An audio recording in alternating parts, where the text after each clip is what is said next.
Mesdames, Messieurs, bonsoir et bienvenue au Musée de la Main Ulichuv, dont je suis le directeur. Donc je vais rapidement vous dire quelques mots avant de laisser la parole à notre conférencier du soir, pour vous dire simplement que cette conférence s'inscrit dans un cycle de conférences intitulé « Le pouvoir émotionnel des odeurs » et qui est en lien direct avec l'exposition que nous avons le plaisir d'avoir créée et que nous abritons en tout cas pour quelques mois encore au sein de nos murs, l'exposition Quel flair, qui justement s'intéresse au rapport entre olfaction, sens souvent un peu délaissé, et émotion, et tous les différents rapports que peuvent se construire entre ce sens et ce ressenti tel que nous pouvons l'avoir. Donc, pour vous dire, pour vous encourager d'ailleurs à prendre ce petit programme que vous trouvez sur vos tables qui fait la description, je ne vais pas avoir le temps d'entrer dans tous les détails, mais qui, disons, montreront les différentes étapes de ce cycle de conférences, donc avec des thématiques différentes, mais où vous verrez notamment différents chercheurs et chercheuses qui vous présenteront la manière d'explorer ce rapport entre émotion et olfaction. Et alors aujourd'hui, nous avons l'honneur et la chance d'accueillir Sylvain Delplanque ici au Musée de la Main, qui est un chercheur qui travaille au CISA, un centre de recherche en sciences affectives à l'université de Genève. Il vous parlera de ses travaux, et ça s'inscrit effectivement dans une tradition de réflexion qui nous a été incroyablement utile, et que ce soit aussi ici l'occasion de le remercier, lui, ainsi que ses collègues, car c'est quand même grâce à leurs travaux et à la collaboration que nous avons pu construire avec eux pour présenter leurs travaux dans l'espace de ces expositions que nous avons pu véritablement construire en fait cette thématique. Et donc c'est à la fois un conférencier qui va inaugurer cette séance, mais ça a été aussi un des architectes de cette exposition et que je tenais encore une fois à remercier. Et donc le titre de ce soir, c'est « Chimie de la Madeleine, universalité et variabilité des émotions olfactives ». Il vous en dira plus dans un instant. Et je citerai simplement une autre conférence qui va se dérouler avant l'été, le mardi 11 juin, c'est toujours les mardis, à 18h30 encore. Les odeurs influencent-elles notre comportement? Le flair des mouches comme modèle d'étude par Benoît Bergeton, docteur en neurosciences, qui, vous verrez qu'il y a des thématiques très différentes, mais pour aborder chaque fois cette question du rapport entre émotion et olfaction.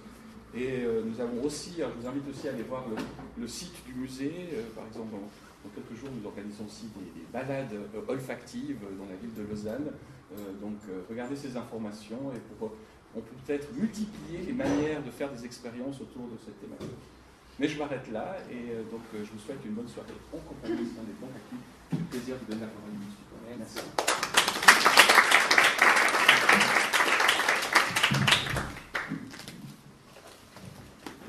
Je vais prendre le micro, comme ça je n'aurai pas besoin de tendre la voix trop fort et ça me permettra de parler plus longtemps. Mais j'espère que ça ne va pas vous rendre sourd dans les premiers rangs. Donc bonsoir tout le monde. Je voudrais tout d'abord remercier le Musée de la Main de me donner l'opportunité de présenter nos travaux. Ça fait partie de nos missions aussi. Pas seulement de rester dans nos laboratoires à étudier nos petits modèles psychologiques, etc., mais après de dire ce qu'on trouve et puis de faire des passerelles avec la société. Et donc ça, pour nous, ça a été une immense opportunité de créer avec les gens de la Musée de la Main cette exposition et de pouvoir participer à ces conférences. Donc je ne sais pas si vous avez déjà vu l'exposition. Si vous l'avez déjà vue, on va parler de choses qui sont dans l'exposition et de choses qui n'y sont pas. Et donc je m'appelle Sylvain Delplanque, je travaille au CISA. Le CISA, c'est le Centre interfacultaire en sciences affectives, CISA. Donc c'est un ensemble d'une centaine de chercheurs dont la base se trouve à Sécheron, à Genève, mais c'est interfacultaire. Il y a plusieurs universités, il y a Neuchâtel notamment, il y a Berne, il y a Zurich, il n'y a pas que Genève, c'est le siège qui est à Genève. Et tout ce petit monde a une seule question, c'est de comprendre les affects en général. Donc les émotions, les humeurs, les affects et les troubles des affects. Et pour ça, on a plusieurs disciplines Il y a des psychologues expérimentalistes, par exemple, qui font des expériences. Il y a des philosophes, il y a des médecins, des neurologues, il y a, je dis beaucoup de disciplines, mais aussi des linguistes. Et tout le monde a un objet d'étude. En fait, je résume, je caricature un peu, mais on cherche tous à comprendre ce qu'est une émotion, comment elle est déclenchée et son rôle dans la société, avec plein de disciplines différentes. Et donc moi je suis chargé dans ce centre de gérer un projet qui étudie les relations entre les émotions et les odeurs. D'autres font ça avec la musique, d'autres font ça avec la voix, avec les visages. Il y a différentes façons d'étudier les émotions. Donc,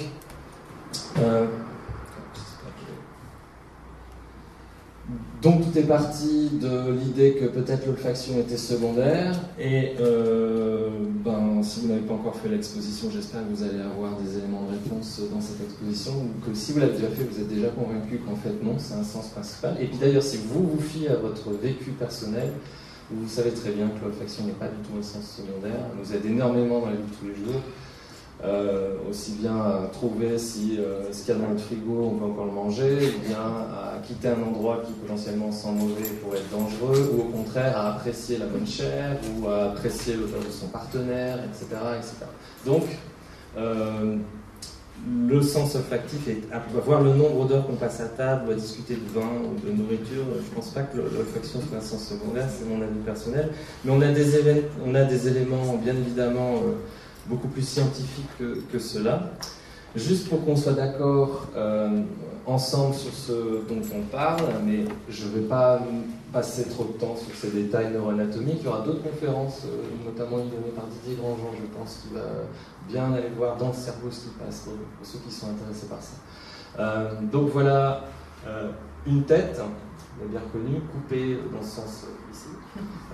Virtuellement. Et donc, quand on a une rose, par exemple, les molécules de rose qui sont volatiles, elles sont transportées dans l'air et vont rentrer, grâce à l'inspiration, vont rentrer dans les narines et aller toucher une partie ici qui s'appelle l'épithélium olfactif. L'épithélium olfactif, c'est carrément des neurones qui sortent à l'air libre. Hein, c'est le seul sens où en fait c'est le cerveau qui est dehors, carrément, c'est des neurones qui sortent. Et puis ces molécules vont venir, alors ils sont protégés ces neurones par un épithélium de mucus, le fameux mucus quand on a un rhume qu'il faut évacuer, il est là aussi, et c'est pour ça que pendant un rhume on ne sent plus grand chose. Et donc ces petites molécules de rose, elles vont venir se mettre dessus sur cet épithélium, et il y a une petite structure qui est juste après, là, qui s'appelle le bulbe olfactif, et quand on fait un zoom, donc ici, là, on est dans le nez, entre guillemets, vous avez tous ces neurones, là, et puis ça passe l'os, ici, puis là, vous avez le bulbe olfactif. Et la raison pour laquelle, historiquement, les chercheurs ont pensé que les humains n'avaient pas du tout un bon sens de l'odorat, c'est parce que quand on regarde, pour différentes espèces, les proportions entre le cerveau total et puis ces bulbes olfactifs, donc là vous avez l'humain, le cerveau humain en entier, vu de dessous, et puis vous avez ici un zoom aussi qui est fait, il y a deux petites languettes ici qu'on voit mieux là, parce que là c'est le zoom qui est fait ici, et donc vous voyez parmi toute la masse et tout le volume du cerveau, la partie qui est réservée au bulbe olfactif, les neurones qui vont aller sonder l'environnement des odeurs, et ben c'est une toute petite partie, une toute petite languette. On donne même le chiffre de 0,01% chez l'humain, alors que chez la souris, c'est 2%. C'est déjà pas beaucoup, mais la souris elle fait plein d'autres choses que sentir, donc il faut d'autres parties dans le cerveau. Et là vous avez une vision du cerveau de la souris avec les bulbes olfactifs de la souris qui sont coupés là. Donc vous voyez la toute petite partie ici liée à tout le cerveau chez l'humain, et cette petite partie-là liée quand même beaucoup proportionnellement et beaucoup plus grande chez la souris. Donc ça a donné des idées à des chercheurs au début de Broca notamment, de catégoriser les humains comme des gens qui n'avaient pas beaucoup d'olfaction parce qu'ils ont des tout petits bulbes olfactifs tout simplement. Et même ça c'est remis en cause parce que si on enlève le cerveau et qu'on regarde juste la taille des bulbes, vous voyez que la souris, typiquement, voilà la taille de son bulbe, et là, voilà un bulbe humain. Donc, si on ne raisonne plus en proportion, mais qu'on regarde vraiment la taille du bulbe, on s'aperçoit que la taille absolue, comme on dit, de l'humain, elle est même plus importante que celle de la souris. Donc ça, on pourrait dire oui, mais il y a peut-être moins de neurones à l'intérieur, il y a plus d'autres choses, et non, en fait. Quand on regarde le nombre de neurones dans ce bulbe, et on s'aperçoit, en fait, en fonction pour différentes espèces, hein, c'est les différents mammifères, on est à environ 10 millions de neurones. Okay, et ce qu'on voit, c'est que toutes les espèces, alors elles fluctuent un peu, hein, mais toutes les espèces sont autour de cette ligne de 10 millions de neurones à l'intérieur de ce bulbe olfactif. Donc en fait, on a autant de neurones dans notre bulbe à nous que la souris, le lapin, le rat taupe bizarre, là. Et puis, donc ça veut dire que les critères d'un point de vue anatomique et nombre de neurones, etc., c'est pas ça qui expliquerait qu'on soit pas bon, parce qu'en fait, on est tout aussi bon que les animaux sur plein d'aspects. Et il y a par exemple des données. Alors vous allez voir pas mal de schémas, etc., mais je vais vous guider pour vous présenter ces choses, que ce soit pas trop barbare. Et si jamais je prononce encore des choses barbares, vous ne comprenez pas, vous n'hésitez pas, vous dites, vous criez, et j'essaie d'expliquer ça. Donc ça, c'est un graphique, le graphique numéro A, là, qui montre en fait des seuils de détection. C'est-à-dire, on dilue, on fait un peu de l'homéopathie avec des molécules, on dilue, et on regarde à partir de quand les gens n'arrivent plus à détecter, ou ils arrivent à détecter. On a des tests pour ça. Et ces tests, on peut les faire aussi chez des araignées et chez des souris. Okay, on peut faire ça on a différentes manières de faire. Et donc, ce dont on s'aperçoit, c'est que les humains, c'est les petits triangles ici. On s'aperçoit par exemple pour cette molécule au nom barbare, mercaptométhylbutylformate, c'est les mercaptans. Si vous avez, on en parle un petit peu dans l'exposition. Et ben, le seuil de l'humain, il est très très bas, plus bas que chez l'araignée et la souris. Ok ? Je pense pas que c'est l'araignée, je pense que c'est le singe araignée, hein, plutôt. Oui, pardon, excusez-moi, désolé. J'étais focalisé sur la... Merci beaucoup, c'est bien, merci. C'est bon. Par contre, les autres... C'est la suivre, en fait. Oui, c'est très bien. Bon, alors, je reprends. Effectivement, l'humain a des seuils beaucoup plus bas que le singe araignée. C'est tout bon. Et que la souris, pour ce genre de molécules. Et on trouve ça aussi pour d'autres molécules, après d'autres espèces. Donc juste pour illustrer, bien évidemment, on va trouver des molécules pour qui l'humain ne sera pas bon du tout. Mais ce sera la même chose chez d'autres animaux, vous voyez. Donc il n'y a pas, globalement, l'humain n'est pas moins bon que certains animaux. Voilà. Bon, on a trouvé. Il y a aussi des animaux qui sont juste excellents, c'est-à-dire qu'eux, ils dépassent tout le monde. Mais globalement, l'humain n'est pas le pire des animaux au niveau olfactif. D'accord ? Donc, ces données-là qui sont... ça clignote, je ne voulais pas que ça clignote. Il faut lire très vite du coup. Voilà. Il y a d'autres arguments dans l'exposition. Je suis désolé. Donc, tout ça pour dire que c'est les premiers arguments pour vous montrer que l'humain n'est pas si mauvais que ça du tout, il est même normal par rapport aux autres animaux, on va dire. Et puis, il y a d'autres arguments d'un point de vue historique qui vous expliqueront comment ça se fait que ça s'est installé, cette idée qu'on n'était pas bon. D'accord ? Et s'il y a quelque chose pour lequel aussi on peut mesurer chez l'humain et qu'on a du mal à faire chez l'animal, c'est de montrer que les odeurs... Non seulement on a des seuils à peu près identiques aux animaux, mais nous, il y a quelque chose qu'on peut mesurer, c'est le côté du pouvoir émotionnel des odeurs. Et ça, c'est ce dont on va parler maintenant. Donc on sait, et ça tout le monde peut l'avoir vécu, c'est le fameux effet de Madeleine de Proust, c'est-à-dire que les odeurs, certaines odeurs, quand on les sent, nous ramènent dans un passé assez lointain, peuvent nous ramener dans un passé assez lointain, nous évoquer des souvenirs qui sont généralement émotionnels. Alors les souvenirs que les odeurs évoquent ne sont pas plus nombreux que les autres stimulations. Il y a des études qui montrent que l'odeur ne va pas nous évoquer plus de détails qu'une musique, qu'un scénario écrit ou ce genre de choses. Mais les souvenirs qui vont être rapportés sont plus émotionnels. D'accord ? Pas plus de souvenirs, mais ceux qui sont rapportés, ils sont plus émotionnels. Ça a été assez bien démontré. Ensuite, on peut avoir des expériences assez puissantes de plaisir et de déplaisir avec des odeurs. Tout le monde a vécu ça. D'ailleurs, ce qu'on appelle la valence, le côté agréable, désagréable d'une odeur, c'est la première chose qui vient en tête quand on sent une odeur. Vous sentez une odeur, vous dites tout de suite j'aime, j'aime pas.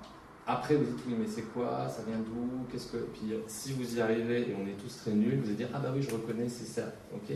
Donc il y a différentes étapes entre guillemets et la première qui est vraiment très importante dans l'odeur généralement c'est j'aime, j'aime pas. Tout de suite vous savez dire si vous aimez ou vous n'aimez pas.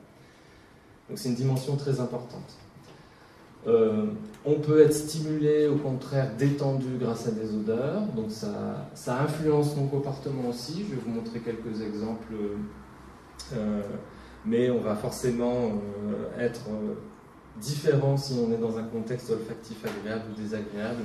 D'un point de vue cognitif, on ne va pas avoir la même façon de penser, on va dormir de manière différente. Donc les odeurs ont un pouvoir important sur plein d'aspects de notre vie.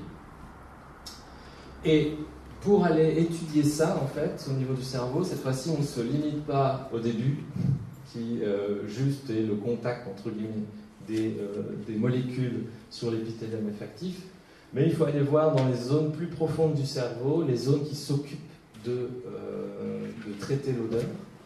Et un fait qui est vraiment marquant pour l'olfaction, c'est que ces petites structures cérébrales que vous voyez ici dessinées, elles s'occupent de différentes choses pour l'olfaction. Par exemple, le cortex piriforme, qui est une forme de poire, donc on l'appelle piriforme, on l'a appelé piriforme. Son rôle, c'est de catégoriser la chimie et la perception. C'est-à-dire, ça va vous dire si la molécule, c'est par exemple un alcool ou si c'est un benzène. C'est des noms chimiques. Si vous n'êtes pas familier, c'est pas grave. C'est juste que cette partie-là du cerveau, elle va en gros faire la catégorisation chimique. Et puis la partie postérieure de cette zone-là, elle va nous dire ah, ça ressemble à des citrons, ou ça ressemble à du lavande, ou ça ressemble. Ok ? Donc c'est de la catégorisation. L'amygdale qui est là, c'est une structure qui, en rapport avec l'émotion, je reviendrai. Ensuite, il y a le cortex entorhinal. Bien évidemment, vous allez être interrogé à la fin sur le nom de ces structures. Donc, le cortex entorhinal s'occupe de la mémoire, de la familiarité, l'hippocampe, mémoire, etc., etc. Donc, là où je veux en venir, c'est que ces zones-là, que je vous ai décrites, font partie du système olfactif, mais elles font aussi partie du système émotionnel. Et elles font aussi partie du système mnésique, de la mémoire. Et vous ne pouvez pas les dissocier. C'est-à-dire que toutes ces zones cérébrales font partie du réseau de la mémoire et font partie du réseau des émotions. Voilà pourquoi, d'un point de vue anatomique et neurophysiologique, on a les odeurs qui ont un lien très privilégié avec les émotions et avec la mémoire. D'un point de vue anatomique, c'est comme ça qu'on l'explique. En gros, il y a très peu de synapses entre la molécule et puis le centre de l'émotion. Ça va très vite. Ok ? Alors, les questions qu'on va aborder et auxquelles je ne répondrai pas, c'est toujours comme ça, c'est comment on peut tenter d'expliquer qu'une odeur soit agréable ou désagréable. Est-ce qu'il pourrait exister des odeurs universellement plaisantes ou déplaisantes ? Et plus largement, quelles sont les émotions ou les ressentis, quelles sont les émotions ou les ressentis qui sont générés par des odeurs? Et est-ce que ces émotions sont semblables dans toutes les cultures? Parce qu'on sait très bien, très intuitivement, même si quand on a voyagé un petit peu, que l'environnement olfactif dans différents pays est complètement différent de leur environnement olfactif suisse. Qui est un environnement olfactif, mais si vous allez en Inde ou si vous allez à Marrakech ou je sais pas quoi, ceux qui y sont allés savent très bien que rien qu'en arrivant, on est dans un autre monde. Donc, à quel point les émotions qu'on a ici en Suisse avec les odeurs sont les mêmes de la personne qui vit à Calcutta dans un bidonville, par exemple. Alors, la première hypothèse pour expliquer que une molécule, quand on la reçoit dans l'épithélium et que ça fait tout son petit parcours, on dise j'aime ou j'aime pas. Ce serait que, en fait, c'est la chimie elle-même, c'est dans la molécule qu'on peut prédire si les gens vont aimer ou pas. D'accord ? Alors, il y a certaines recherches qui ont tenté de faire un lien entre ce qu'est la molécule, sa chimie, et si les gens aimaient ou pas les molécules. D'accord ? Et donc, ils ont pris un certain nombre de molécules, et je ne sais pas si vous pouvez voir ça. C'est que, donc, ça c'est une molécule, les petites boules c'est des différents atomes, peu importe, mais vous voyez que celle-là elle est assez simple, et plus on va vers la droite, plus on va vers celle-là, plus c'est compliqué. Plus il y a d'atomes, plus spatialement ça a une drôle de forme. Donc ils ont inventé un espèce d'indicateur de complexité, et ils ont trouvé un chiffre qui résume cet indicateur de complexité. On va rester à ce niveau-là, mais c'est très bien pour comprendre. C'est-à-dire que plus vous allez vers la droite, plus la molécule est complexe. C'est facile à comprendre. Plus il y a d'atomes, plus elle est grosse, plus sa densité change, etc. Plus elle a une conformation en 3D, elle a un volume particulier. Et donc, ils ont regardé si cette simplicité, cette complexité pouvait expliquer quelque chose dans la valence, le fait qu'on aime ou pas une molécule. Alors, ce que je vous présente là, ça s'appelle une corrélation. C'est une fausse corrélation. Je l'ai créée moi-même pour vous expliquer. Après, je vous montrerai la vraie qui existe. Donc, qu'est-ce que c'est là ? C'est, vous voyez, sur cet axe-là, si une molécule est en bas dans l'axe, ça veut dire qu'elle est désagréable. Si elle est en haut de l'axe, ça veut dire qu'elle est agréable. Donc, cette molécule ici est plus désagréable que cette molécule là-bas. On est d'accord ? Et puis, sur l'autre axe ici, si c'est vers la gauche, c'est parce que c'est simple, petite molécule, etc. Si ça va vers la droite, c'est que c'est complexe. Ok ? Ça va ? Une corrélation parfaite, c'est ça. C'est-à-dire que si je bouge de 1 ici en complexité, je vais bouger d'un nombre tout à fait précis ici en valence. Et à chaque fois que je bouge de 1, je bouge du même là. Ok ? J'aurais même pu faire un truc qui, quand je bouge de 1 ici, je bouge de 1 ici. Ça, ce serait une corrélation parfaite. Ça veut dire qu'à chaque fois qu'on change quelque chose dans la complexité, on peut prédire à 100% que les gens vont trouver que ça sent un peu meilleur. Ok ? Vous comprenez le principe ? C'est la même chose pour toutes les corrélations, c'est comme ça que ça marche. Ça n'existe pas. Dans la vraie vie, ça n'existe pas. Et là, les valeurs que l'on observe pour ce genre de corrélation, c'est ça. Donc, vous voyez, c'est tout de suite plus compliqué. C'est-à-dire que vous avez des points qui se répartissent. Donc, chaque point, c'est une odeur particulière, qui a une mesure de complexité et qui a aussi une mesure d'agréabilité, de valence. C'est la même chose. Et vous voyez que je suis loin de pouvoir prédire à 100% que quand je passe de ça en complexité, je passe... non, ça ne marche pas. Alors, on peut même quantifier de combien on passe. Et là, dans ce cas-là, c'est 32%. C'est-à-dire que la complexité explique 32% d'un changement en valence, seulement. La chimie, en gros, je vais le résumer, même si ce n'est pas vraiment correct ce que je veux dire, la chimie explique 32% du changement en valence. Ok ? Ouais, il reste 68% quand même. D'accord ? À expliquer. Donc, une autre étude pour vous montrer, c'est qu'ils ont fait la même chose avec des souris.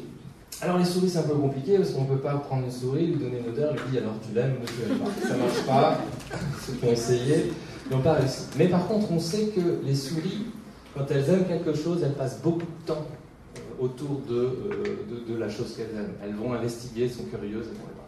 Donc, ils mesurent en fait, les chercheurs mesurent le temps d'investigation. C'est-à-dire le temps que la souris va passer à proche du petit grain où il y aura l'odeur dessus. Et ils chronomètrent. Okay ? Et puis, ils vont mettre sur les petits grains des odeurs plus ou moins simples ou complexes. Donc, soi-disant, plus ou moins agréables, désagréables. Et donc, vous voyez encore une fois des points qui se répartissent comme ça. Et il semblerait qu'il y ait une possibilité que plus ce soit complexe, plus les souris passent de temps là-dessus. Et si on prend ces mêmes odeurs et qu'on le met chez l'humain, bon là c'est pas le temps que l'humain passe autour de l'odeur, on lui demande tout simplement. Et là vous voyez que le nuage de points ressemble à une grosse patate quand même. Hein. C'est pas vraiment la ligne droite qu'on pourrait attendre d'une vraie corrélation. Okay, et en fait, on retrouve les résultats et même moins, c'est-à-dire qu'on explique de vraiment pas grand-chose. Si on pense que c'est la simplicité ou complexité qui prédit le fait que les gens n'aiment pas ou aiment, je veux dire, en plus, d'un point de vue statistique, pour ceux qui connaissent un peu, si on retire ce point, ou celui-là, il n'y a plus du tout de corrélation, il n'y a plus du tout de relation, c'est un rond. Un rond, c'est corrélation nulle, on ne peut rien prédire, d'accord ? Donc, mais bon, c'est quand même sorti. Mais voilà, pour vous montrer le message que je veux faire passer là, c'est que la chimie explique peut-être une part dedans, mais il ne faut pas penser qu'on va prédire en fonction d'une molécule le fait que les gens aiment ou n'aiment pas cette molécule, sur la base de la chimie. Alors qu'est-ce qui va faire que... donc oui, il y a une très, très petite part qui est expliquée. Alors ceci, je dois nuancer, parce qu'il y a quand même, des groupes chimiques, comme on dit, qui sont susceptibles de, quand ils sont présents dans une molécule, de vraiment sentir mauvais. Les soufres, par exemple. Mettez des soufres dans une molécule, les dérivés des sulfures, etc., ont une probabilité de sentir mauvais qui est très élevée. D'accord ? Donc, mais en tout cas, ça n'explique pas du tout pourquoi une molécule qui est neutre, agréable, etc., qui est assez complexe, pourquoi il y a une telle variabilité dans le fait d'aimer ou pas aimer cette odeur. Et on va y revenir. Donc, qu'est-ce qui expliquerait tous les 68%, pour reprendre les 68% restants qui ne sont pas expliqués par la chimie? Alors, a priori, et quand je dis a priori, on a beaucoup d'éléments pour dire que c'est en fait, on apprend à aimer ou à ne pas aimer les odeurs. Et apprentissage au sens large. C'est-à-dire, on n'est pas là à dire, voilà, tous les jours, j'aime pas, etc. C'est des automatismes qui se font, et puis on va en parler de quelques-uns. Et si on apprend par association, donc on apprend parce qu'on est dans une culture, parce qu'on a des parents qui adorent manger, qui font plein de choses différentes, au contraire, on a des parents qui ne font que des pâtes depuis qu'on est né, du coup, au niveau alimentaire, c'est pas grand-chose. On apprend par les expériences qu'on a dans la vie, les gens qu'on rencontre, et le fait qu'on aime ou on n'aime pas, c'est parce qu'à chaque fois qu'on sent quelque chose, on le sent dans un contexte. Et si ce contexte est agréable, entre guillemets, eh ben, il va y avoir un petit transfert du fait que ce soit agréable dans l'odeur, par exemple. Mais on va trouver qu'une odeur est agréable ou désagréable aussi en fonction de notre état. Pensez à une odeur d'oignon quand vous avez faim, d'oignon frit, et la même odeur d'oignon quand vous avez mangé. Et vous voyez que vous n'aimez plus de la même manière. Donc votre état physiologique va changer la manière dont vous aimez ou pas une odeur. Okay, si c'était juste la chimie qui prédisait ça, que vous ayez faim ou pas faim, entre guillemets, c'est pas tout à fait ce que je dis, mais ça aurait un impact plus important. Donc, les jugements hédoniques, on peut se poser la question de leur stabilité, à quel point, et on sait intuitivement que les jugements de j'aime, j'aime pas, ils vont fluctuer très souvent. Alors, et je vais vous montrer une expérience qui est très connue, qui montre à quel point on peut influencer la manière dont vous aimez ou pas, ou la manière dont vous dites que vous aimez ou pas une odeur. Donc, dans cette étude, les chercheurs ont pris des odeurs, là par exemple, ils ont pris la feuille de violette, et puis, ils n'ont pas dit aux gens que c'était la feuille de violette, bien sûr, ils l'ont présenté en aveugle, donc les gens sentaient sur des petits stylos à odeur, mais ne savaient pas ce que c'était. Et on leur a dit, vous sentez du concombre, ou à d'autres, vous sentez de la moisissure, pour la même molécule. Et après, attendez, j'ai une demande de mise à jour. Voilà. Et après, on leur demande de juger à quel point vous aimez ou pas, sur une échelle de 0 à 10. Comme vous faites des petites expériences en bas, là c'est un curseur, et vous mettez j'adore, c'est à 10, 0, je déteste. Voilà. Et puis, on fait ça avec la feuille de violette, mais ils ont fait ça avec d'autres odeurs. Donc ici, je vais vous donner le nom des odeurs. Donc c'est l'acide isovalérique, la menthe, le patchouli, la feuille de violette et le pin. Ça, c'est les vraies odeurs. Mais ils leur ont dit que c'était du parmesan pour l'acide isovalérique, ou, ça c'est un nom positif, un nom agréable, ou alors du vomi. Si vous l'avez senti en bas, c'est l'odeur qui est devant la petite caméra vidéo, vous pouvez voir votre visage quand vous sentez. C'est cette odeur-là. C'est une partie de cette odeur. Ah non, c'est le butyrique, c'est l'autre. Donc c'est celle qui est... c'est une autre qui est en bas dans l'interactif. Bref, ça sent mauvais. Ça sent mauvais, ça sent les pieds, ça sent... Mais dans certains contextes, si on vous dit, ça pourrait sentir le parmesan, effectivement. La menthe, on va dire que c'est des bonbons pour la laine, ou on va dire que c'est un médicament pour la poitrine. Le patchouli, on va dire que c'est de l'encens, on va dire que c'est du sous-sol moisi. La feuille de violette, on va dire que c'est du concombre frais ou des moisissures, et le pin, on va dire que c'est un arbre de Noël ou un désinfectant. Ce qui n'est pas spécialement désagréable.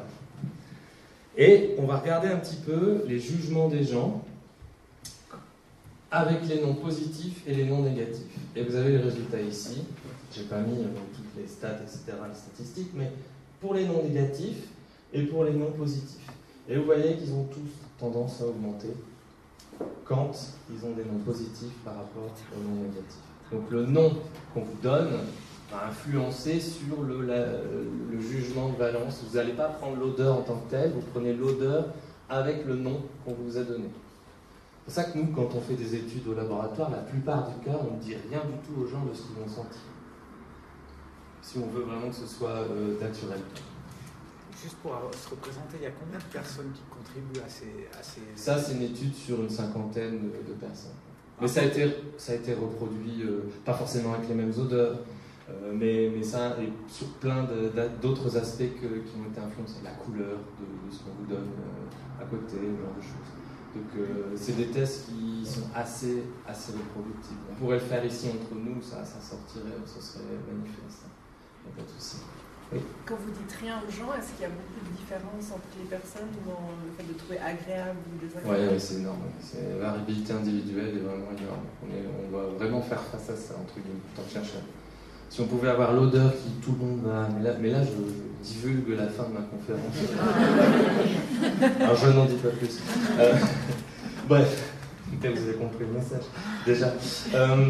Donc, vous voyez clairement que, si je dis avec les noms positifs, et le résultat le plus incroyable, je trouve, c'est l'acide isovalérique, donc l'odeur qu'on a associée où avec le vomi et le parmesan. Ça monte carrément. Donc, voilà. Bon, c'est peut-être juste cette étude-là, mais... Donc en fait, le contexte a une influence très importante sur la manière dont vous évaluez l'odeur. Et puis, il y a d'autres choses qui peuvent vous faire évaluer des odeurs différemment. Et on a fait une expérience là où on a regardé à quel point le choix que vous faites pourrait influencer votre préférence. D'habitude, oui. D'habitude, on pose la question dans le sens, on dit, ben voilà, vous préférez lequel, donc vous choisissez celui que vous préférez. Puis nous, comme on est un peu bizarre, on a fait un peu l'inverse, on a fait, attendez, mais bon, il y a tout un pan théorique derrière pour se poser cette question-là. C'est, est-ce que le choix peut changer la manière dont on va évaluer les choses après? Okay. Et donc, c'est ce qu'on a testé là. Comment on a fait ça? Je vous montre. On présente deux odeurs aux gens qui sont pour eux agréables. C'est-à-dire, ils ont plein d'odeurs, ils jugent d'abord toutes les odeurs, et puis on prend celles qu'ils ont aimées à peu près de la même manière. Donc c'est un choix, on va leur demander de choisir entre les deux, c'est un choix qu'on dit difficile. Pourquoi? Parce que les gens, ils aiment de la même manière les deux odeurs, individuellement. Et puis on leur dit, non, ben, je sais, vous aimez bien les deux, mais vous en choisissez une. Ok, ils en choisissent une. On attend un petit peu, on leur fait passer des questionnaires, on leur ment, on fait des trucs, voilà. Et puis après, ils reviennent et on leur fait réévaluer les odeurs qu'ils ont senties parmi plein d'autres. Et on va regarder l'odeur 1 qui est choisie, qu'ils ont choisi à ce moment-là, et l'odeur 2 qui n'ont pas choisi, qu'ils ont rejeté. À ce moment-là, on va regarder si leur jugement a changé depuis qu'ils ont choisi. Et pourquoi on les met au milieu de beaucoup d'autres odeurs? Parce qu'on voudrait savoir, on va faire une tâche de mémoire, on voudrait savoir s'ils se souviennent de leur choix. Parce que bien évidemment, s'ils se souviennent de leur choix, c'est simple, ils font ce qu'on appelle la réduction de la dissonance cognitive, gros nom barbare, pour dire que oui, ben, j'ai choisi ça, donc je vais justifier mon choix a posteriori, dire que j'aime plus celui-là, forcément. C'est comme ça qu'on se fait du bien quand on a eu deux choix difficiles à faire. Alors, pour finir, cette option était mieux. J'ai vraiment mieux fait d'acheter cette montre-là et pas celle-là. Ah oui, celle-là, elle était vraiment mieux. Donc ça s'appelle la réduction de la dissonance. Parce que quand on doit faire un choix entre deux options qu'on aime, on est forcément déçu parce qu'il y en a une qu'on aime aussi qu'on ne va pas choisir. Donc ça produit ce qu'on appelle de la dissonance cognitive. Et ce qu'on veut, c'est réduire cette dissonance. Donc on se justifie a posteriori en disant non mais ce que j'ai choisi c'était vraiment mieux. Bref, et nous on veut savoir si ça existe pour les odeurs. Et on voulait savoir aussi si jamais les gens ne se souviennent plus du choix, est-ce que ça marche quand même? Donc est-ce que ce changement pourrait être implicite comme on dit? Et donc voilà le résultat. Donc je vous montre encore ce graphique. On va comparer la deuxième évaluation et la première. Okay, et on va faire l'une moins l'autre. Donc si ça va vers le haut, ça veut dire que c'est plus agréable là que là. Si ça va vers le bas, c'est plus désagréable là que là. Ok, ça va? Et on va regarder pour les odeurs que vous avez choisies et pour les odeurs que vous avez rejetées.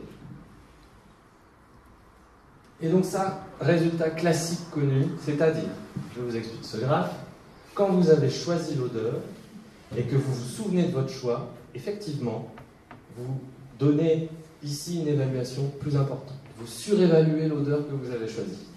Et vous sous-évaluez l'odeur que vous avez rejetée. Classique, ça marche. Et ce qui a bien marché, c'est ça. C'est-à-dire que on fait un test de mémoire, vous ne vous souvenez plus que vous avez choisi ça. Plus du tout. Et bien vous allez quand même surévaluer l'odeur que vous avez choisie, alors vous ne vous souvenez plus avoir choisi celle-là. Et vous allez dévaluer l'odeur que vous avez rejetée, alors vous ne vous souvenez plus d'avoir rejeté celle-là. Donc, ça veut dire quoi? Ça veut dire que le choix que vous avez fait influence, il n'y a pas de conclusion, donc je l'ai dit, le choix que vous avez fait influence la manière dont après vous allez évaluer l'odeur. Okay, même implicitement, même si vous ne vous souvenez plus de votre choix. Donc vous voyez à quel point c'est pas stable une préférence olfactive. On peut la modifier par plein de choses. Quand je dis on peut la modifier, elle se modifie dans la vie par plein de facteurs. D'accord? Alors, est-ce qu'il y a des différences culturelles dans le fait d'aimer ou pas aimer des produits? Tout le monde le sait, mais je vous montre juste quelques graphiques avec des données qui existent dans la science. Donc, là, vous avez la même chose, par exemple, pour la cannelle. Pour la cannelle, désagréable, agréable. Si on regarde, là, il y a des centaines et des centaines de gens qui ont évalué ça. On a fait ça pour différents pays, je reviendrai là-dessus, comment on a fait ça. Vous voyez, par exemple, les Suisses, entre 0, c'est une échelle de 0 à 200, les Suisses, ils aiment en moyenne à 140. Les Américains, ils aiment un petit peu plus. Par contre, Chine, Singapour, ils n'ont pas l'air de vraiment... Je veux dire que là, 100, c'est neutre. Hein. Donc ici, là, la Chine, ils ne sont pas spécifiques, plutôt neutre moins. Okay, et puis Singapour, un petit peu aussi. Voilà. C'est comme ça. Pas un jugement de valeur du tout. Il n'y a rien de... C'est comme ça. Ah, une odeur qui a l'air assez bien aimée par tous les pays qu'on a testés. Par exemple, le pamplemousse. Donc là, je n'ai pas d'explication de pourquoi, enfin j'en ai plusieurs, mais par exemple, une qu'on propose souvent, comment ça se fait que dans les pays où il n'y a pas de pamplemousse? Bon, ben maintenant la mondialisation fait qu'il y a des pamplemousses un peu partout, mais il y a aussi du pamplemousse partout dans les produits.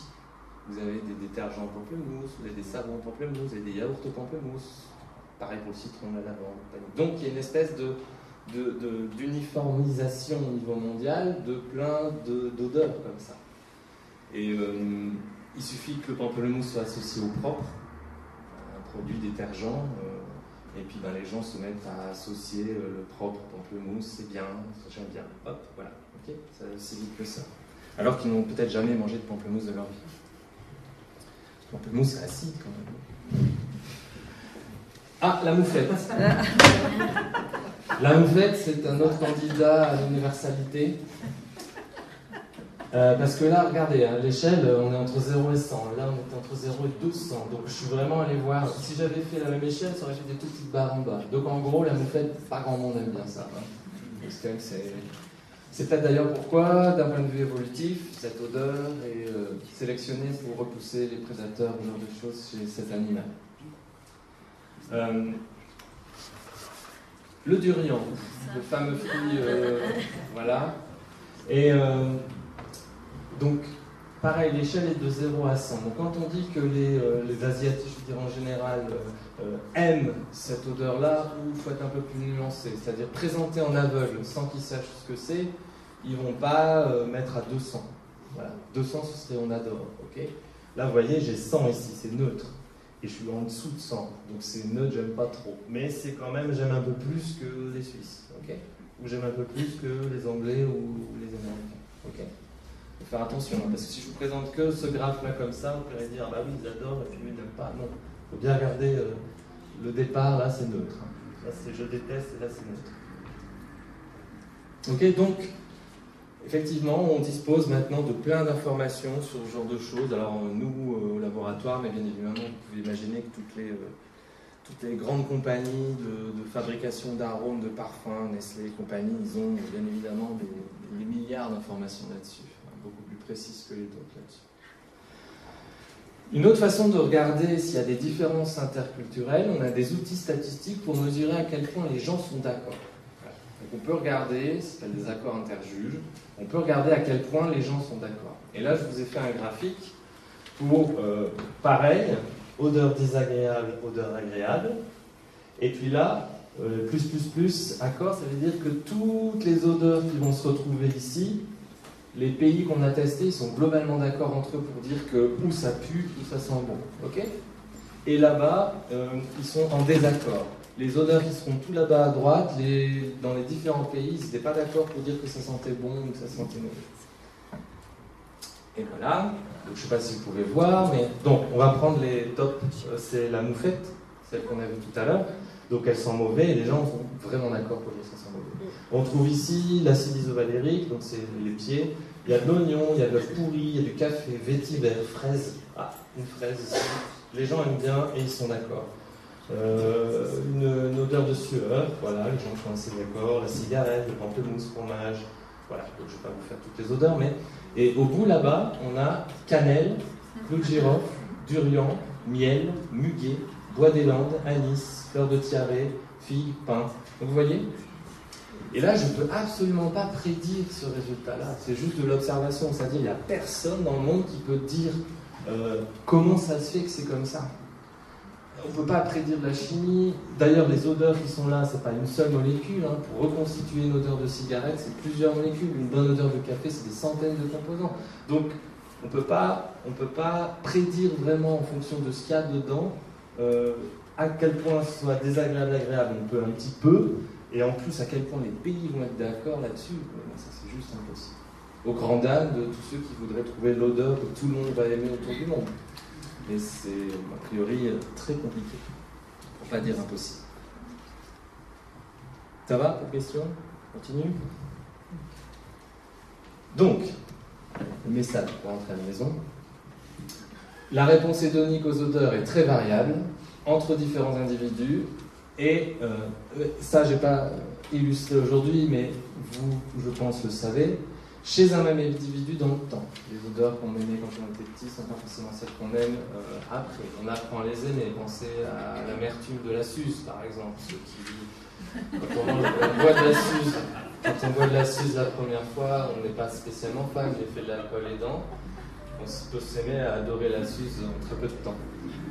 Ça agit sur le mécanisme de l'addiction. Mais d'autres phénomènes, et je cite femmes enceintes, il y a beaucoup de femmes qui rapportent adorer le café, puis le lendemain, ou tout d'un coup, elles sont enceintes, peut-être pas le lendemain, mais tout d'un coup, ne plus aimer du tout. Voilà, des virages drastiques entre j'adorais et je ne peux plus supporter, avec vraiment des sensations de répulsion. Donc, notre état physiologique change énormément les choses aussi. Alors, ça c'est ce que je vous ai dit tout à l'heure. Aimer ou ne pas aimer une odeur, c'est une sensation qu'on a très vite à l'esprit. Vous sentez, ouais, ça va, j'aime pas, ça repousse, etc. C'est vraiment la première chose qui vient à l'esprit. Mais là, on va rentrer un petit peu dans des considérations sur les émotions et les théories des émotions. C'est que l'émotion, ou en tout cas le ressenti émotionnel, donc ce que vous avez dans votre tête quand vous avez une émotion, ce que vous pouvez verbaliser potentiellement, c'est beaucoup plus riche que juste j'aime, j'aime pas. Okay. Et donc, on s'est posé la question de savoir si les réponses verbales émotionnelles pouvaient se résumer à j'aime, j'aime pas. Ça peut paraître trivial, etc. Derrière, il y avait des questions sur les théories des émotions. Et du coup, on a lancé une série d'études sur est-ce qu'effectivement, les mots que les gens vont utiliser pour dire qu'ils ont une émotion, ça va juste être ouais, j'aime, j'aime pas. Et voilà. Plein d'autres mots, mais qui ressembleront tous à j'aime, j'aime pas. Ça sent bon, c'est pas bon, plaisant, déplaisant, voilà. Et à chaque fois, on va retrouver j'aime, j'aime pas. Où est-ce qu'on va retrouver des choses en plus, au niveau du ressenti? Et on s'est interrogé également de savoir si ce ressenti changeait en fonction des cultures et des langages. Et on a donc fait un grand nombre d'expériences, enfin grand nombre, on a fait ça dans 7 pays différents et 5 langues. Alors qu'est-ce qu'on a fait concrètement? L'objectif c'était de trouver les mots que les gens vont utiliser pour décrire des émotions induites par des odeurs. Voilà. Ça peut sembler trivial, mais quand on regardait la littérature avant, c'est tout le monde y allait de ces petits mots émotionnels, donc joie, colère, tristesse, dégoût, est-ce que ça marche? Puis un autre proposait non, moi je dis que c'est mépris, machin, et puis hop, tout le monde y va de ces petits questionnaires. Et ça on peut le mesurer, on peut faire de la recherche sur des questionnaires et faire des mesures qu'on va valider psychométriquement.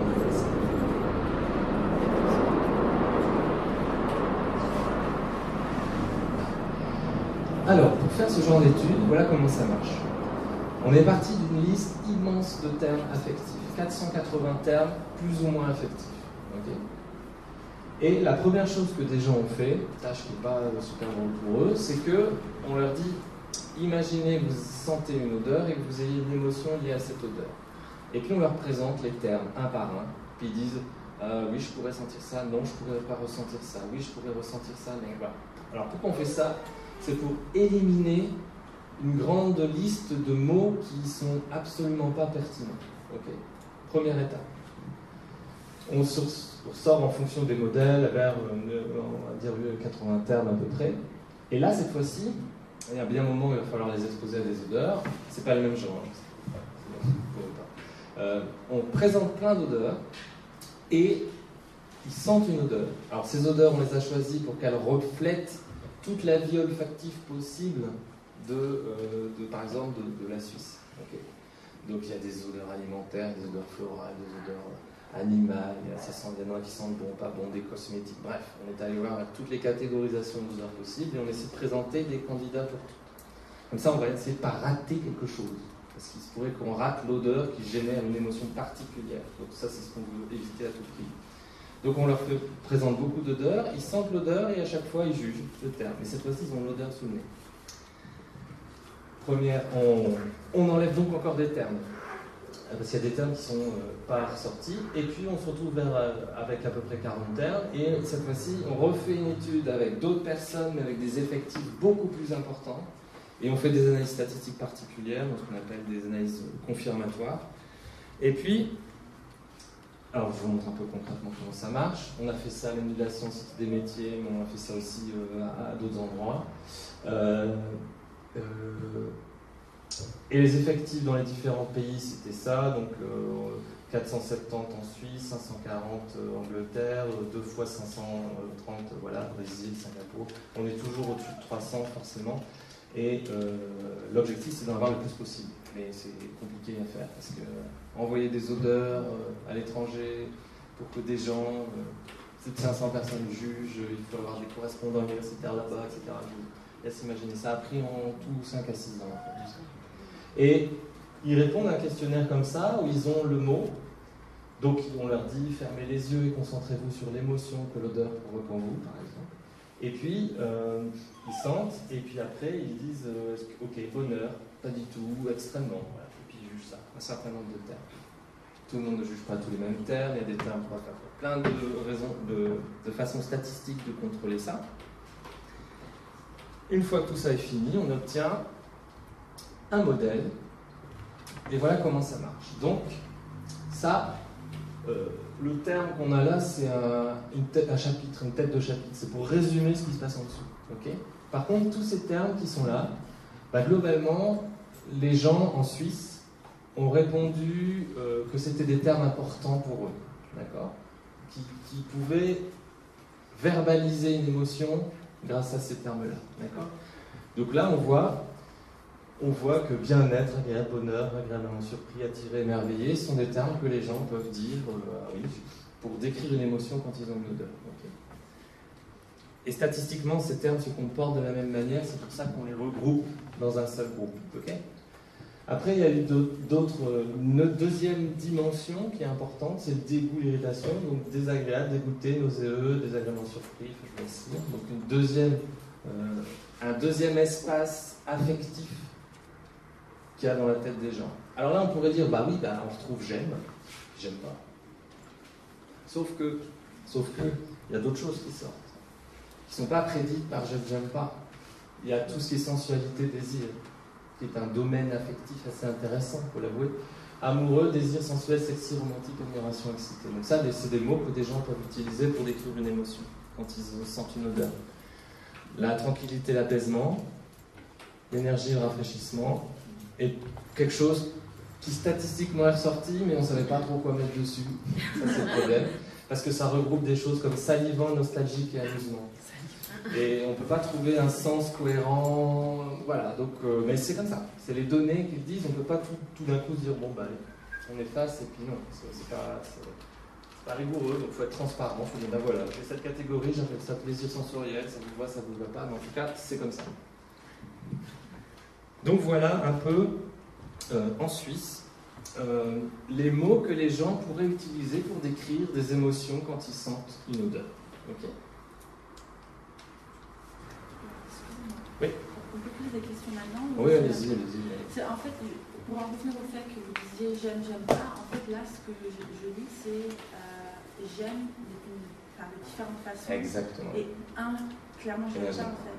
Ouais, c'est ça. Donc c'est-à-dire qu'on a plus de facilité naturellement à catégoriser notre j'aime versus quand on n'aime pas. Il y a différentes hypothèses, mais je vous rejoins, c'est-à-dire que le j'aime a des qualités d'aimer différentes.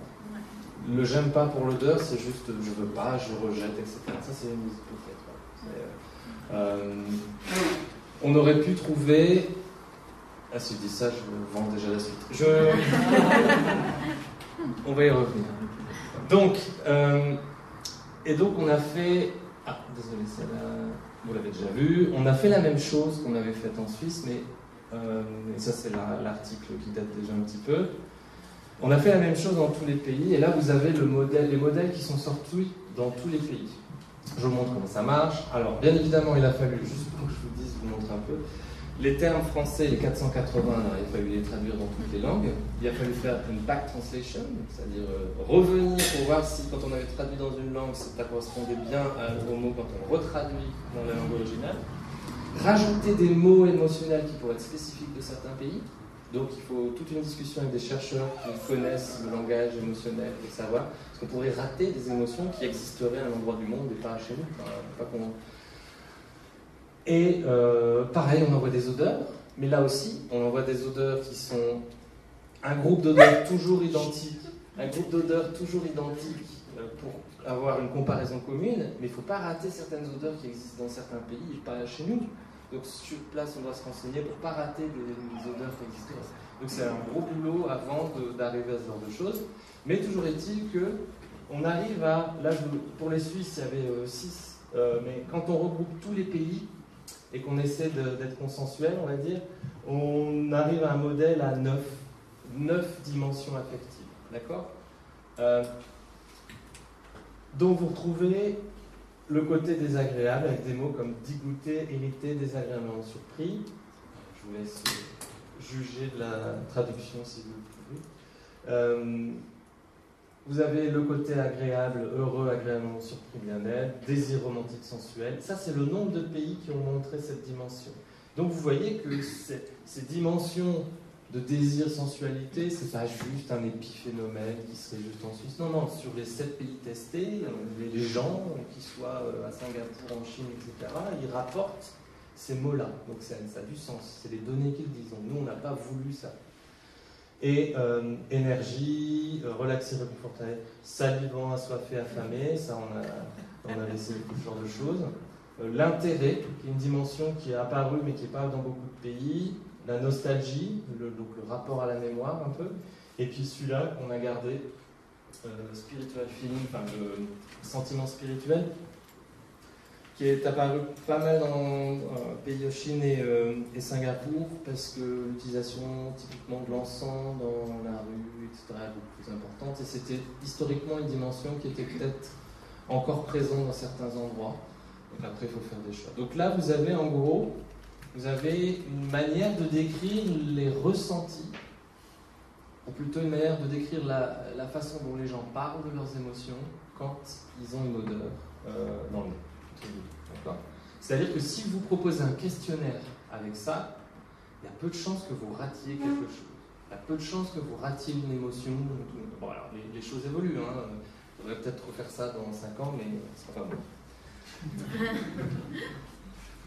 Alors, à quoi ça sert de faire ça ? Ben, ça nous permet d'avoir des informations, et je vais passer un petit peu de temps pour vous montrer des applications potentielles. Parce que si tout ça c'est publié, ça peut permettre de, par exemple, mieux caractériser certaines odeurs. Je vais vous montrer comment. Donc là, typiquement, vous avez la réponse. Alors ça, c'est ce qu'on appelle je suis très araignée ce soir, mais c'est un spider graph. C'est comme ça, quand on a beaucoup de choses à représenter, c'est très bien ça. Donc vous avez chaque dimension ici qui est résumée. Là, c'est un modèle à 6. Et puis en fait, au 0, ça veut dire que ce n'est pas du tout la dimension en question. Puis plus vous allez vers l'extrémité, c'est oui, énormément énergisant, rafraîchissant, énormément. Ok, ça va pour. Du coup, ça crée des dessins à l'intérieur. Et puis, on peut faire 2 types de déduction. Par exemple, là, vous avez 3 types de fraises différentes. On a demandé à des gens de donner leur vécu émotionnel par rapport à des types de fraises. Ok. Ça peut sembler bizarre. Mais... Et puis, vous avez, typiquement, vous voyez que c'est la même forme, en fait, à chaque fois. Mais par contre, on dirait qu'il y en a une qui est plus grosse que l'autre, en fait. Là, la verte, la floral strawberry, donc la fraise florale, il semble que les ressentis soient plus intenses que pour celle du milieu, donc la crémeuse. Donc ça donne quoi comme information ? C'est que ça a l'air d'être le même type d'émotion, mais il y en a une qui a l'air de provoquer des ressentis un peu plus intenses. Ça, premier type d'information. Et le deuxième type d'information, c'est ça, je vais vous en montrer d'autres, c'est que là, par contre, vous avez donc pour du café, du miel et du caramel, vous avez par contre carrément des formes différentes. Quand la forme est différente, c'est que le vécu émotionnel est différent. Quand la forme est plus ou moins grande, c'est l'intensité de l'émotion. Donc voilà, ça peut permettre de caractériser le ressenti émotionnel de produits, typiquement. Ça, c'est une première façon aussi de voir les choses, et je vais vous montrer d'autres résultats après. Ça, c'est quoi ? Oui, on peut faire des graphiques. Non. L'autre question, c'est... Ce que je vous ai montré là avant, c'est des moyennes. C'est-à-dire, et c'est le problème d'une moyenne, c'est qu'on prend un groupe de gens, puis on regarde au milieu, et ça ne nous dit pas si les gens étaient globalement d'accord entre eux, ou ça peut être une moyenne parce que tout le monde est autour de la moyenne, ou ça peut être la même moyenne parce qu'il y en a qui sont à 0 et d'autres à 10, et au milieu, c'est des 5. Donc, quand on dit juste la moyenne, ça ne veut rien dire, enfin, ça ne veut pas dire grand-chose. Donc, ce à quoi on s'intéresse, c'est la distribution. C'est-à-dire comment les gens jugent en fait. Est-ce qu'ils vont tous être d'accord? Et dans ce cas-là, on va se trouver avec un pic tout d'un coup à 1. Donc là, c'est pas du tout désir amoureux romantique, pas du tout. Et c'est quoi pas du tout? La citronnelle, par exemple. Ça n'a pas l'air d'être très romantique, la citronnelle. Pour ça, ce jugement-là, c'est pas l'absolu. Donc c'est comme ça, c'est-à-dire que là, vous avez le ressenti, pas du tout le ressenti là, et très fortement. Et puis là, c'est le nombre de gens. Donc en fait, les distributions, ça nous permet de voir si quelque chose est consensuel ou quelque chose est segmentant. Segmentant, ça veut dire qu'il y a une part des gens qui va adorer et une part des gens qui va détester, par exemple. On a bien 2 pics. Et donc là, par exemple, la rose, là, qui a été la rose, le jasmin, la vanille, la lavande, etc., elles ont des distributions, bon, c'est pas super visible, ils ont des distributions étendues. Ça veut dire quoi? Ça veut dire que vous allez toujours trouver dans la vie de tous les jours des gens qui vont dire que la rose, oui, c'est à peu près désireux romantique, d'autres c'est pof, d'autres c'est non. Ok. Vous ne pouvez pas prédire là, vraiment. Tandis que oui, là-bas, c'est plus facile de prédire que le basilic, c'est pas tellement désir amoureux romantique, mais quand même, il y a une part des gens là qui pourraient trouver ça plus ou moins. Voilà. Si vous rajoutez des tests de personnalité là-dessus, vous pouvez voir s'il y a des gens qui est là-bas, par exemple. C'est possible. Donc, vous voyez le type d'information qu'on peut tirer d'un point de vue un peu plus pratique. Et pour revenir à la question de la qualité du plaisir, on a fait des expériences où on a présenté de la parfumerie fine à des gens, et puis dedans il y avait un oriental floral et un autre qui était un floral fruité vert. Voilà. C'est des marques différentes, mais et ce qu'on a remarqué, c'est que dans notre échantillon, en moyenne, si on demande aux gens à quel point ils aiment ou ils n'aiment pas, il n'y a pas de différence. Les gens, en moyenne, aiment autant l'un que l'autre. Okay.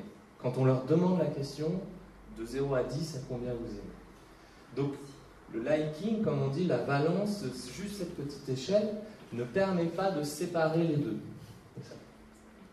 C'est comme si c'était la même qualité d'aimer la chose. Mais en fait, quand on pose le questionnaire GEOS que je vous ai montré, donc si on sépare, on s'aperçoit qu'effectivement, en sensualité, désir, ils sont similaires, en bonheur, bien-être, oui, entre tranquillité, apaisement, mais ils diffèrent pas mal en énergie rafraîchissante. Donc dans le côté, ils aiment, mais pas forcément pour les mêmes raisons. Donc on sort de l'information quand on interroge comme ça le ressenti. D'accord? Qu'on n'avait pas quand on demande juste aux gens, bon, vous aimez ou vous n'aimez pas? Parce qu'ils aiment, mais pas de la même manière. Okay? Et si vous avez fait en bas, vous allez avoir un scoop, si vous avez fait en bas l'atelier que d'émotions, c'est exactement ce qu'on a fait là, c'est-à-dire que vous aviez 5 bocaux, on a mis des odeurs dedans, et vous deviez cocher sur des mots émotionnels, ce que ça évoquait.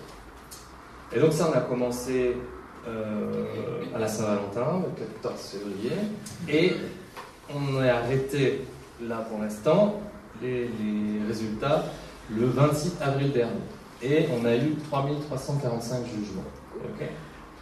Et ces 3345 jugements, qu'est-ce qu'ils donnent? Je ne vais pas vous dire quelle odeur était où. Gardez mais je vais vous montrer les réponses émotionnelles des différents bocaux. Okay. Bocaux que je n'ai pas appelés 1, 2, 3, 4, 5 pour pas que vous allez vérifier en bas, mais que j'ai appelé A, B, C, D, E. Okay. Regardez, ça c'est une première odeur. Donc rappelez-vous, la forme, c'est ce qui compte. La forme décrit un peu l'émotion, entre guillemets. Donc ça, vous avez une première forme comme ça pour une des odeurs, une forme comme ça pour une autre odeur, une forme comme ça pour une autre odeur. Celle-là, elle est fascinante. Mais c'est vraiment, ça exemplifie vraiment la chose. Voilà. Ah oui, là, j'ai pas dit, c'est le pourcentage de notes, en fait. Okay. Donc là, quasiment, plus de 90% des gens qui ont répondu là ont dit qu'il va aller paf, ok. Ce à quoi on s'attendait, plus qu'il y a dedans. Mais, et puis une autre forme encore. Ok. Donc voilà, je vous les repasse un peu pour que vous le voyez.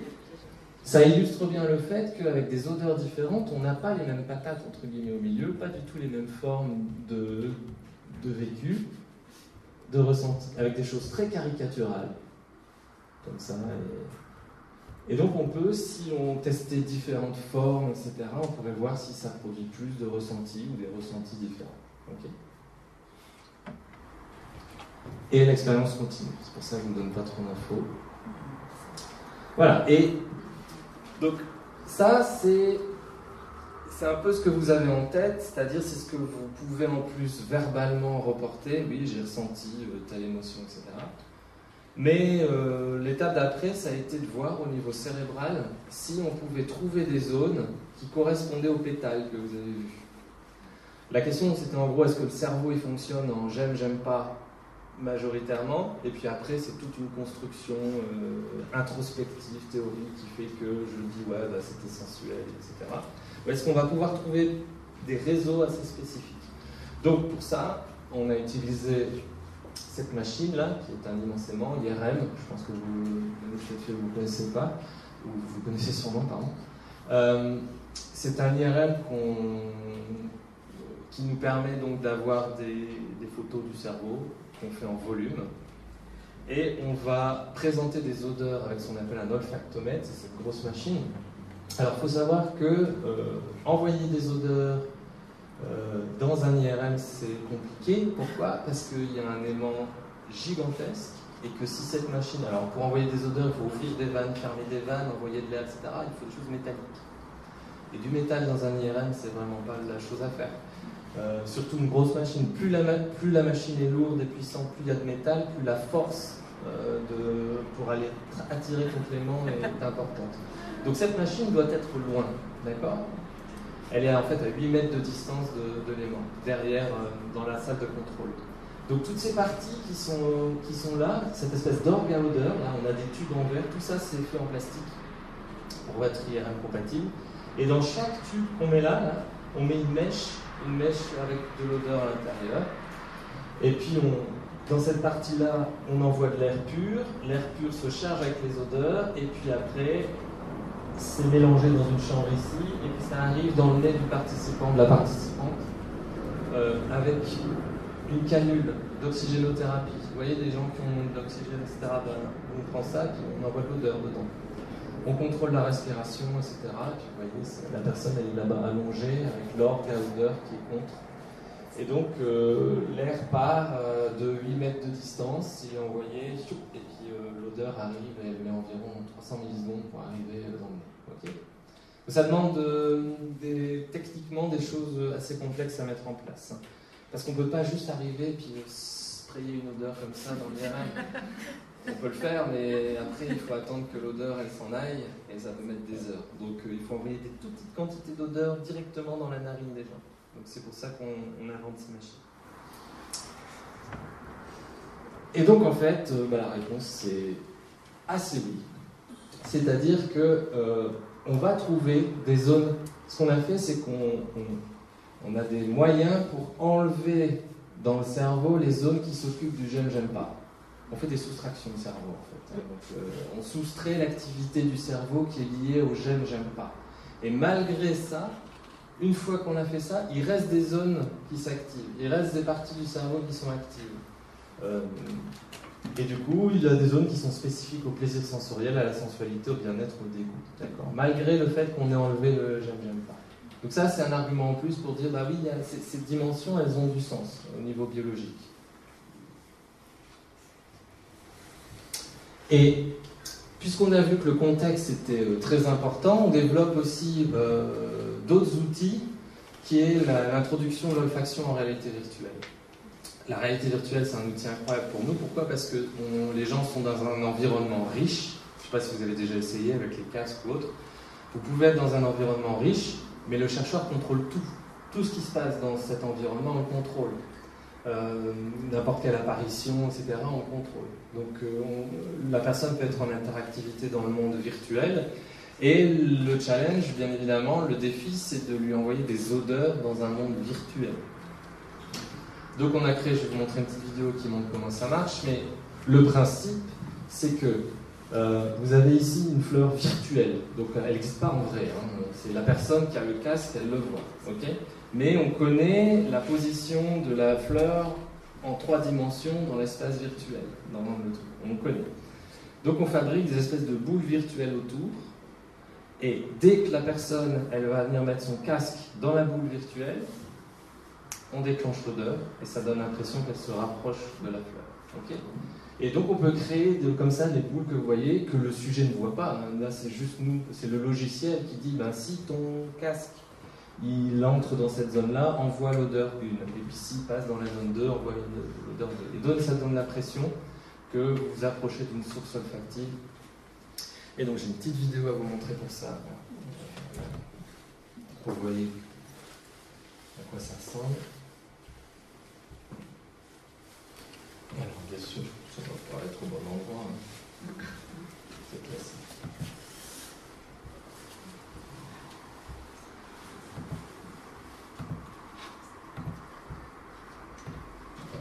Ah oui, voilà.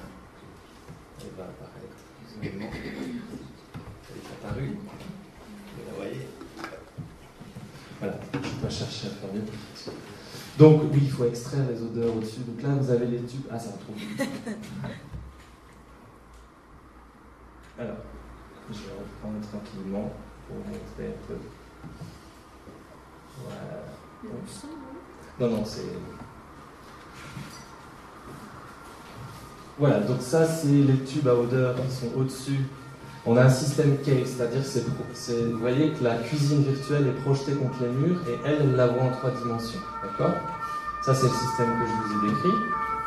Ça, on prend la position des lunettes et quand les positions des lunettes arrivent dans un endroit précis, on envoie l'odeur. Ça, c'est la machine qui envoie l'odeur. On peut envoyer jusqu'à 28 odeurs différentes. Et voilà, on doit créer. Là, vous avez une cuisine virtuelle, on crée un logiciel et après on la projette dans cet espace. Et la personne est dedans et avec les lunettes 3D, ça reconstruit vraiment les objets mais en 3D. Et voilà comment ça se comporte. Donc voilà, elle a un joystick, donc elle fait bouger la pièce autour d'elle. Nous qui sommes à l'extérieur, voilà, elle vient d'approcher son nez du savon virtuel ici. On va le voir autrement. Alors pour nous ça fait drôle parce que c'est le monde qui bouge, mais pour elle, il n'y a pas de souci. Et là, elle a senti le savon. Elle le fait savoir. Voilà. Et là elle bouge, elle va se rapprocher du bouquet de roses qui est là. Pour nous, tout va être déformé parce qu'elle va s'approcher, donc tout va grandir, mais pour elle, ça garde la taille normale, hein, bien évidemment. Voilà, donc on a des avatars, on peut mettre de la sueur sur eux s'ils veulent. On a reconstitué les trames TPG. Parce qu'on avait une demande de TPG, notamment parce que la deuxième plainte après les horaires, c'est l'odeur. Donc voilà un peu les outils qu'on dispose maintenant pour essayer de travailler sur le contexte dont on a parlé depuis le départ.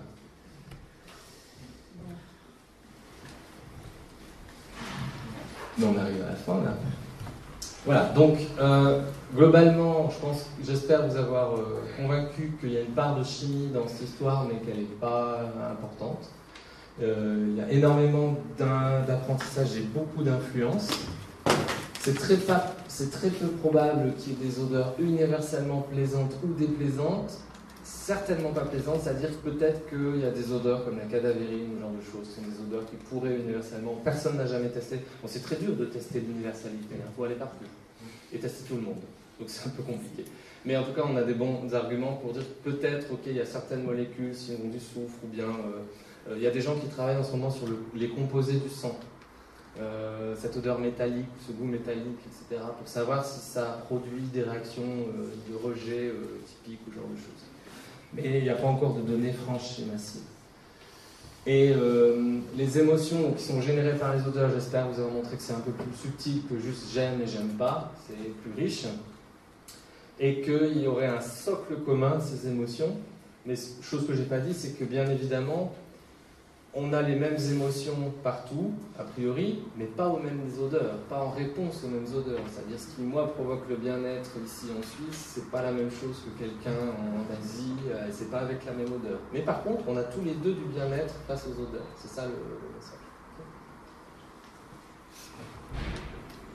Et merci de votre attention. Je prends des questions si vous en avez. Voilà.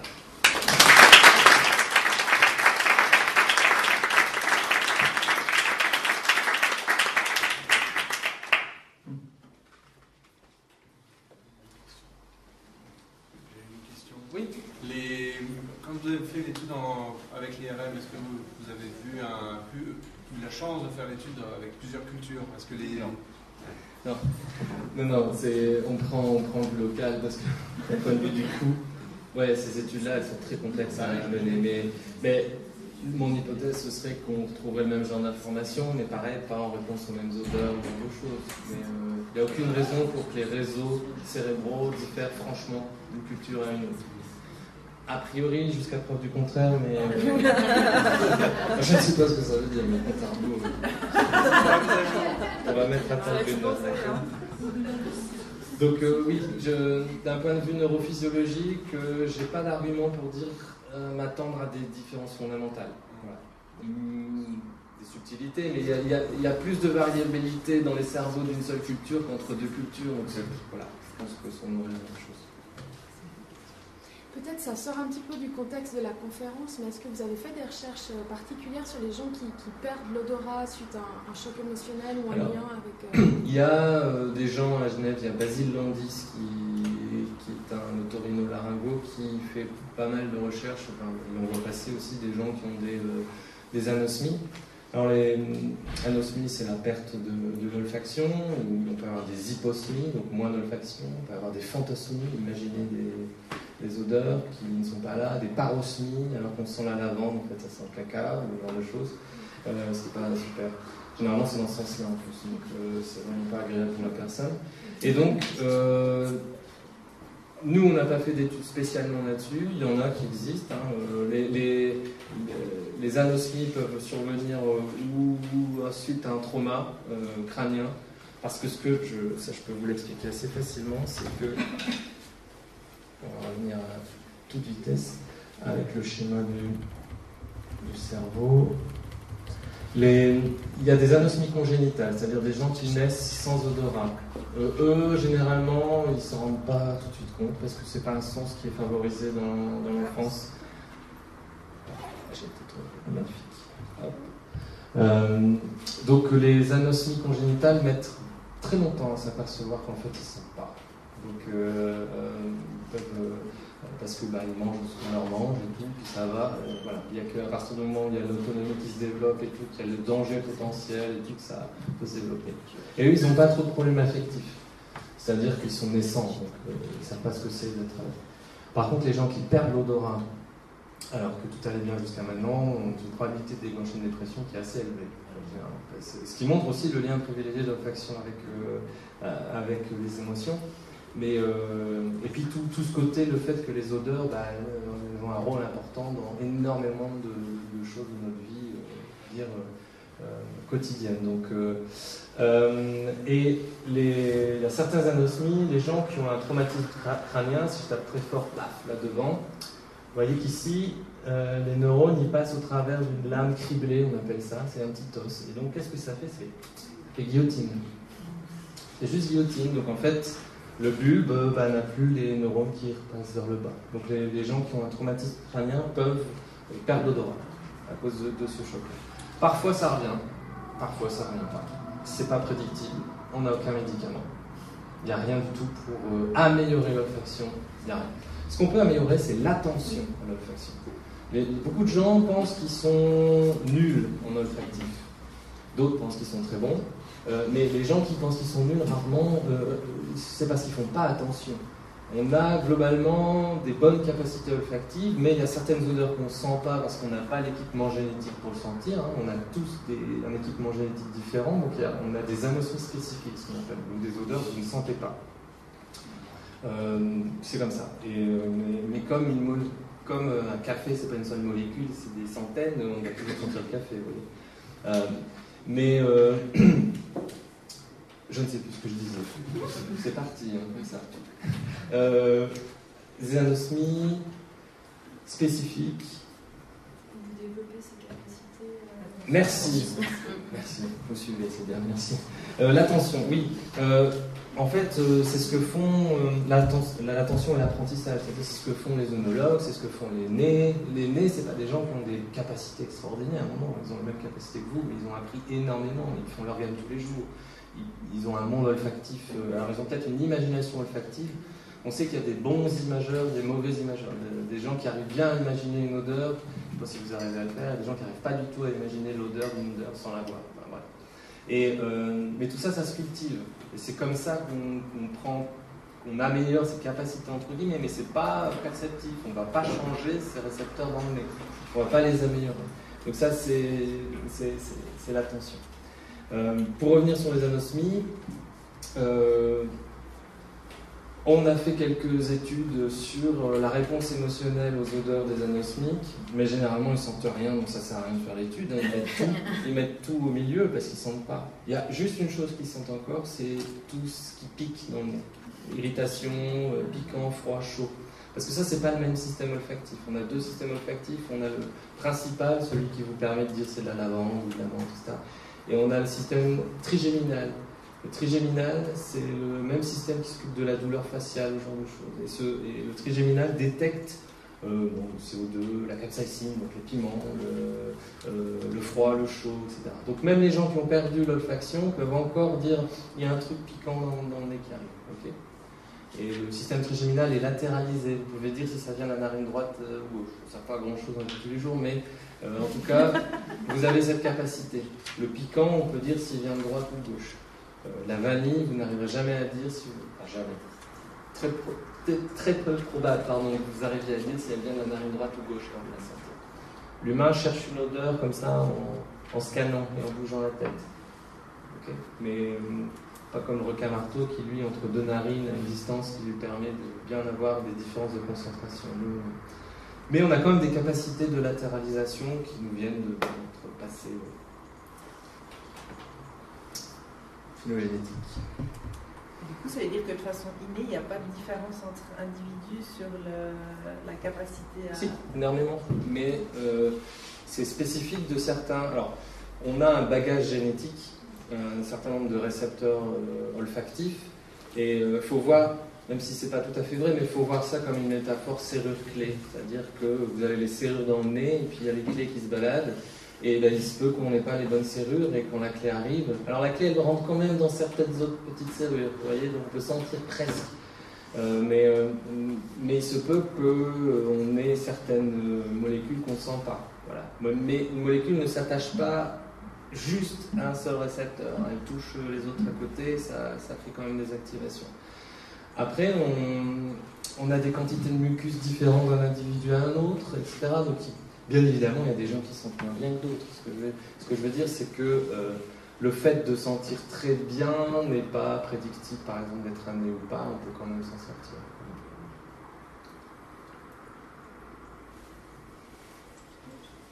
Oui.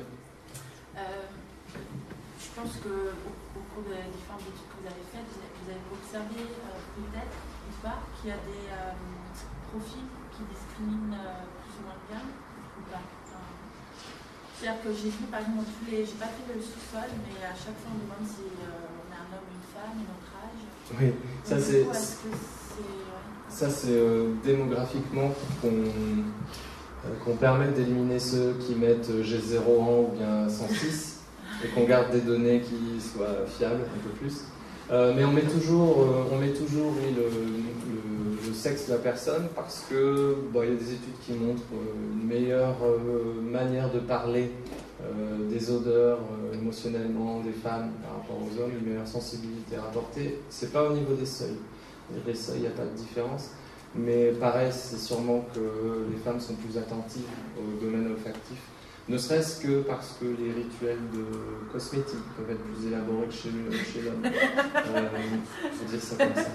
Et puis, historiquement, les femmes étaient plus à la cuisine aussi, donc étaient plus de... Voilà. Donc, c'est des études qui vont sûrement changer parce que les mœurs changent.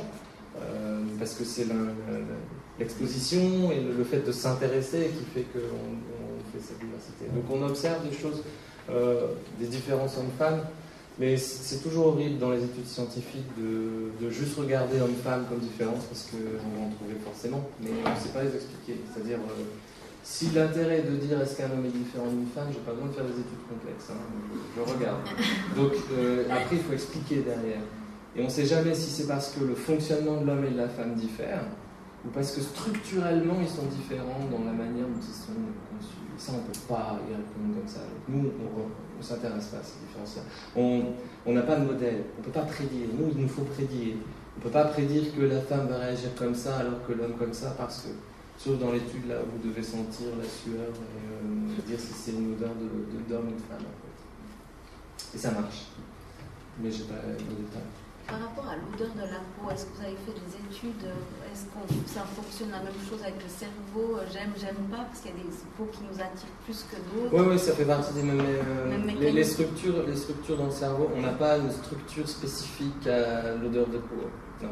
Mais oui, on a fait des études on a fait un projet pour savoir si les gens les plus beaux et qui avaient les plus belles voix sentaient les plus bons. Et ça marche pas comme ça. Il y a une justice. Mais parmi ça, donc les corrélations que je vous ai montrées là, elles marchent par exemple la voix et le visage. C'est assez surprenant. C'est que, alors il y a des caractéristiques d'attractivité. Et puis l'attractivité c'est compliqué, hein, parce que si on pose une question, est-ce que vous trouvez cette personne attractive ou est-ce que vous pensez que vous pourriez passer votre vie avec cette personne, vous n'avez pas les mêmes lendemains. Donc, mais on a fait ça effectivement et on trouve, il y a certains individus quand même chanceux a priori qui sont super beaux, belle voix et puis une bonne odeur. Mais c'est pas une corrélation, c'est pas comme ça que ça marche. C'est une grande diversité. Oui.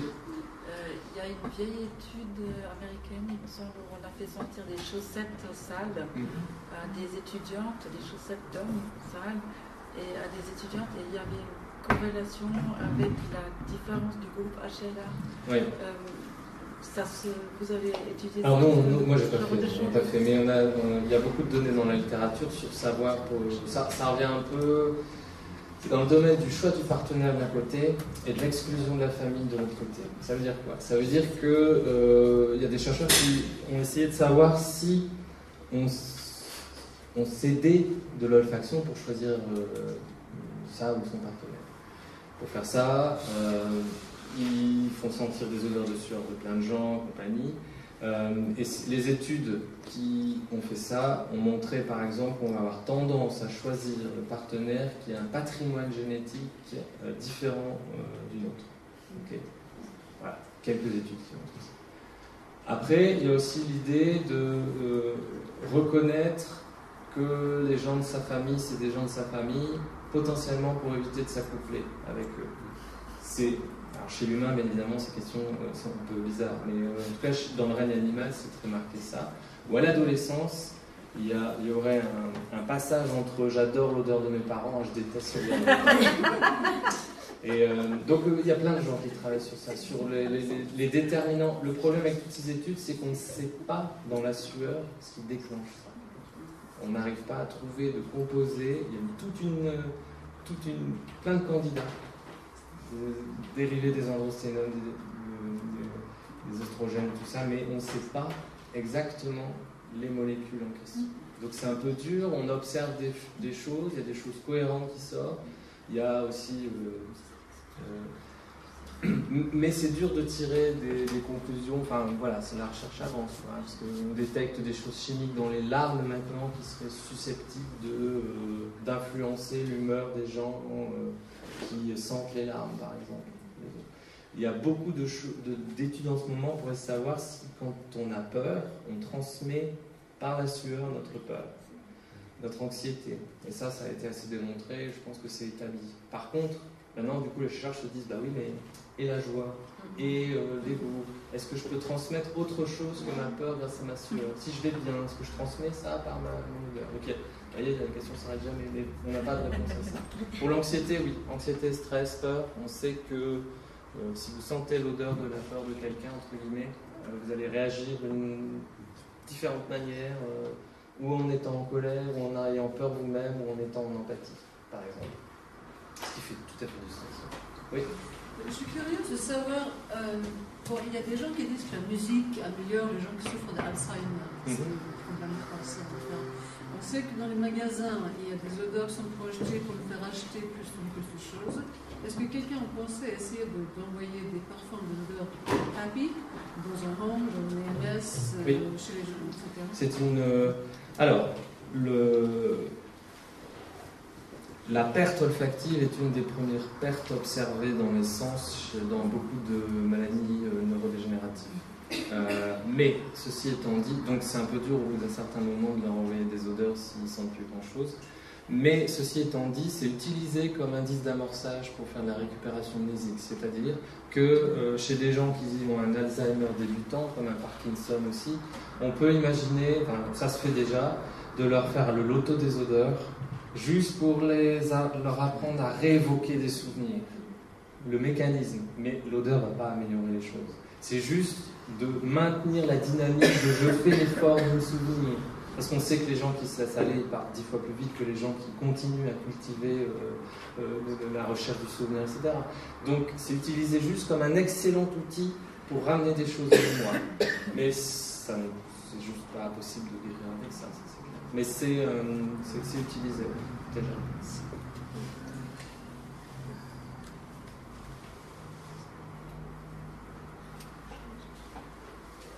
Tout compris? Magnifique.